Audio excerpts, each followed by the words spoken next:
Lunedì 21 settembre, San Matteo Apostolo. È il 265 giorno dall'inizio dell'anno, ne mancano 101 al termine. Il sole sorge alle 6:57, tramonta alle 19:10. La luna sorge alle 11:48, tramonta alle 21:36.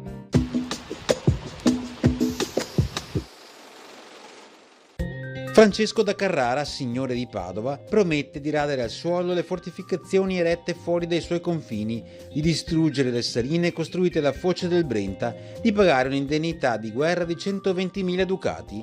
Infine invierà a Venezia il figlio Francesco Novello a chiedere perdono alla Repubblica. Mediatore di pace fra i due contendenti è il poeta Francesco Petrarca.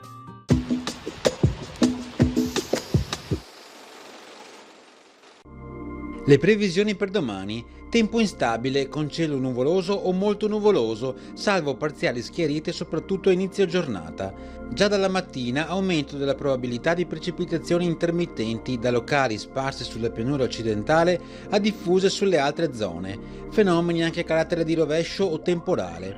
Temperature minime in locale variazione, massime in diminuzione.